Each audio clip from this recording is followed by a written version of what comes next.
다 함께 일어나셔서 주님의 말씀 봉독하시겠습니다. 오늘 말씀 마태복음 25장입니다. 마태복음 25장 1절에서 13절까지 자, 여러분 한 절씩 교독하시겠습니다. 그때 천국은 마치 등을 들고 신랑을 맞으러 나간 10 처녀와 같다 하리니 그 중에 5은 미련하고 5은 슬기 있는 자라. 미련한 자들은 등을 가지되 기름을 가지지 아니하고 슬기 있는 자들은 그릇에 기름을 담아 등과 함께 가져갔더니 신랑이 더디옴으로 다 졸며 잘세.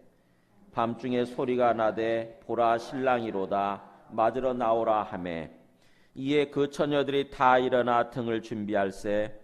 미련한 자들이 슬기 있는 자들에게 이르되 우리 등불이 꺼져가니 너희 기름을 좀 나눠달라 하거늘 슬기 있는 자들이 대답하여 이르되 우리와 너희가 쓰기에 다 부족할까 하노니 차라리 파는 자들에게 가서 너희 쓸 것을 사라 하니 그들이 사러 간 사이에 신랑이 오므로 준비하였다 자들은 함께 혼인잔치에 들어가고 문은 닫힌지라.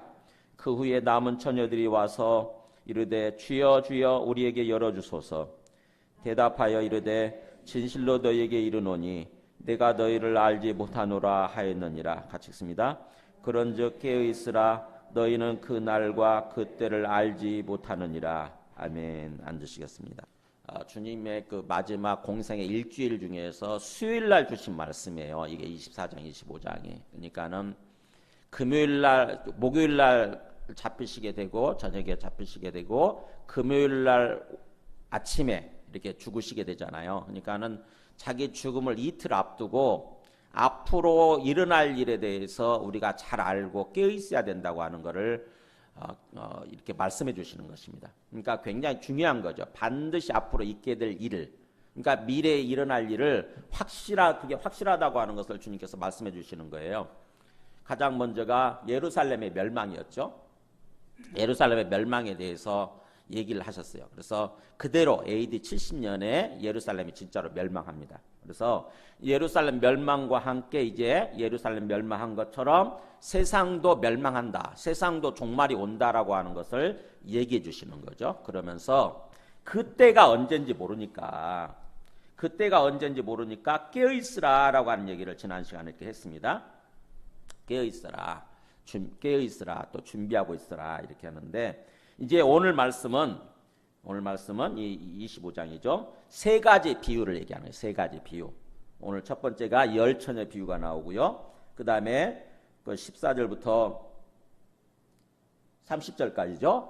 달란트 비유가 나오고 그 다음에 31절부터 마지막까지 그 염소와 양의 비유가 나오죠.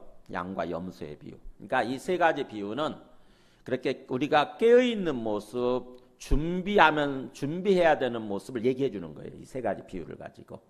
그게 중요하기 때문에 그렇게 강조를 하는 거죠. 그래서 오늘 말씀은 특별히 이스라엘 사람들의 어떤 그 결혼이라고 하는 그 결혼 어떤 풍습, 결혼 문화에 비추어서 우리가 어떻게 깨어 있어야 되는지, 왜 깨어 있어야 되는지에 대해서 얘기를 해 주시는 것입니다. 그래서 결혼의 풍습에 빗대 가지고 얘기를 하시는 거예요. 결혼 풍습에. 그렇기 때문에 이스라엘 사람들의 이 결혼 풍습에 대해서 우리가 알아야 오늘 말씀을 제대로 이해를 합니다. 이스라엘 사람들의 결혼 풍습이 좀 독특해요. 그래서 이스라엘 사람들의 결혼 풍습에 사실은 주님을 믿고 주님 오심을 기다리는 그것이 담겨 있는 것입니다. 그래서 성경은 여기저기 그 이스라엘 사람들의 어떤 그 결혼 풍습에 비춰가지고 주님을 믿는 거에 대해서 또 주님이 다시 오시는 거에 대해서 주님이 다시 오시게 되면 우리가 어떻게 될 것인지에 대해서 이렇게 거기에 빗대가지고 말씀해 주시는 게 되게 많아요. 우리 그 앞에 마태복음 지금 25장인데 22장 한번 살짝 가서 한번 보세요. 마태복음 22장에 보면은 거기도 나오죠. 22장 1절부터 보면은 예수께서 다시 비유로 대답하여 이르시되 천국은 마치 자기 아들을 위하여 혼인잔치를 베푼 어떤 임금과 같은 이렇게 나오잖아요. 천국이라고 하는 것은 하나님 나라라고 하는 것은 마치 어떤 임금이 왕이 있는데 자기 아들을 위해서 혼인잔치를 준비한 것과 같다라고 하는 거죠. 혼인잔치, 즉 혼인식 날이죠. 혼인잔치를 준비한 것과 같다 그러면서 쭉 비유로 이렇게 얘기를 합니다. 여기저기. 그래서 오늘 말씀은 이스라엘의 이 결혼 풍습에 대해서 우선 알아야 오늘 말씀을 제대로 이해를 할 수 있습니다. 옆에는 이게 뭐냐면 유대인들이 결혼을 할 때 이 크투바라고 하는 이 결혼 계약서가 있습니다. 결혼 계약서요. 사실 이 결혼식의 이 크투바는 이 남자와 여자가 결혼을 하면서 계약서를 작성하는 것은 아주 핵심 중에 하나입니다. 이 신랑과 신부가 함께 입장하는 것이 아니고 신랑이 신부를 기다리는 그리고 이제 신랑이 도착되면 바로 만나는 게 아니고요.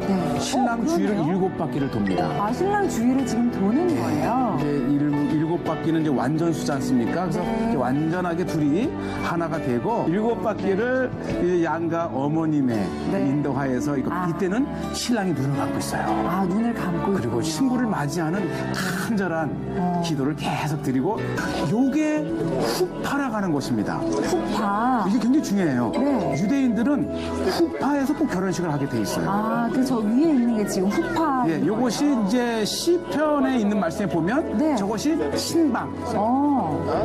이 신방을 의미하고 이제 결혼 계약서를 읽어주는데 요게요 신랑 신부의 방입니다. 방해하지 마세요. 해드려. 이게 뭐냐면 결혼 직후에는 신랑 신부가 아무도 만나지 않고 골방에 들어가서 한 15분 정도로 기도를 해요. 결혼 직후에는 이제 하나님과의 만남의 시간을 두 부부가 갖습니다. 의미 있잖아요. 이스라엘 사람들의 결혼식 장면 전체적인 어떤 진행 과정을 한번 좀 한 표를 가지고 한번 말씀을 드릴게요. 먼저 약혼을 해요. 신랑이 신부 집에 지참금을 주고 그 다음에 신부한테 이렇게 포도주를 따라주면 그 포도주를 마시는 것이 혼인 확정이 되는 거예요. 장차 결혼 확정하는 거죠. 이제 신랑이 장차 데리고 오겠다고 그러면서 약속의 징표를 주고 나서 떠납니다. 그러면은 신부는 이 약속의 징표를 붙들고 항상 신랑을 생각하는 거죠.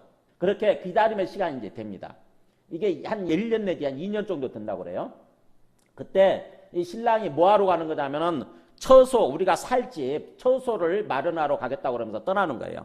그러면은 신부는 그 기간 동안 그게 1년이 될지 2년이 될지 모르는데 깨어 준비하는 그런 삶을 사는 거죠. 항상 깨어있는 모습으로, 그래서 준비하는 모습으로 이렇게 사는 거죠. 성결하게 거룩하게 신부가 자기를 준비하는 것입니다. 그러고 나서 어느 날 갑자기 데리러 오는 거예요. 신랑이. 그러면 이 갑자기 데리고 오는 날을 누가 정하는 거냐면은 신랑의 아버지가 그날을 정하는 거예요. 신랑의 아버지가 자기 아들이 지금 처소를 마련하는 걸 보면서 살집을 마련하는 걸 보면서 준비가 다 된 것 같다 그러면은 신랑의 아버지가 결정하는 것입니다. 가서 신부를 데려와라 이렇게. 갑자기 나타나는 것입니다. 갑자기 데리러 오는 거예요. 신부와 그다음에 그 어떤 혼인잔치에 초대된 사람들이 있을 거 아닙니까? 신랑 집으로 가서 결혼식을 하는 것입니다. 그게 혼인잔치 날이에요. 사전에 신랑 아버지는 혼인 초대장을 보내는 거죠. 신랑 아버지가 자기 아들을 위해서 혼인잔치 날이 준비됐다고 그러면서 사람들을 초청하는 거예요. 그게 마태복음 22장 아까 그 얘기예요. 자, 이런 식으로 진행이 됩니다. 약혼을 하고 기다림의 시간이 있고 그 다음에 이제 혼인식을 하게 되고 결혼하게 되고.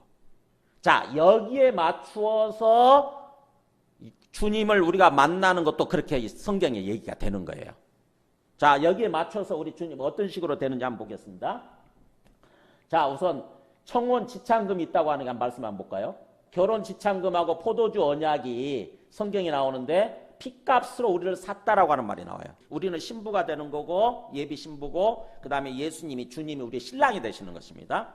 우리가 이제 주님과 함께 혼인식을 치르고 나중에 결혼식을 치르고 주님과 더불어서 영원히 함께 사는 거예요. 그래서 결혼에 빗댄 거예요. 근데 주님께서 우리와 그렇게 결혼하겠다고 오셔서 우리한테 청혼한 것이 바로 뭐냐면 자기 핏값으로 우리를 산 거예요. 그러니까 우리를 위해서 죽으신 것입니다. 자기 생명을 들여서 우리를 샀다고 하는 거죠. 그게 결혼 지참금이에요. 그리고 혼인 언약 징표, 장차 이렇게 확실하게 우리가 앞으로 내가 너와 결혼하겠다라고 혼인 언약 징표를 주신 게 성령이에요. 성령 이게. 주님이 가시고 나서 성령이 일종의 언약의 징표가 되는 것입니다. 그 다음에 또 신랑은 주님은 우리를 처소를 예비하러 떠난다고 한 말씀이 요한복음 14장에 이렇게 나오죠. 처소를 예비하러 가겠다고 그러면서 내가 너희를 위하여 처소를 예비하러 가노니 이 말씀이 나오죠. 그게 바로 신랑이 우리와 혼인 약속을 정하고 혼인 약속을 하고 나서 장차 우리가 이제 영원히 살 그곳을 준비하기 위해서 가신 거예요. 그 다음에 그러면 이제 신부는 깨어 준비하면서 기다려야 되는 거죠. 이게 깨어 준비하면서 기다려고 하는 말씀이 오늘 말씀을 포함해서 계속 나오죠. 주님이 오시는 날, 그게 혼인식 날인데 그 날은 아무도 모른다고 했잖아요. 오직 하나님 아버지만 아신다. 왜요? 이스라엘 결혼 문화에서 신랑 아버지가 결정해야 돼 있거든요. 그 다음에 이제 아버지가 결정하면은 갑자기 신랑이 신부를 데리러 오죠. 오늘 말씀해 보면 갑자기 나타나잖아요. 그죠? 갑자기. 그 다음에 이제 혼인식과 혼인잔치가 벌어지게 되고, 그렇게 되면은 연합에서 영원히 살게 되는 거고. 아무나 함부로 이렇게 들어가는 게 아니라 초대받지 못한 사람도 못 들어가는 거고, 초대받은 사람만 들어가되 혼인식장 문이 딱 닫히게 되면, 천국 문이 닫히게 되면 못 들어가게 되는 거예요. 우리가 성경 말씀을 띄엄띄엄 읽다 보면은 이게 왜 그럴까 이해를 못 하는 경우가 있잖아요. 근데 이스라엘 이 결혼식 문화에 비추어서 말씀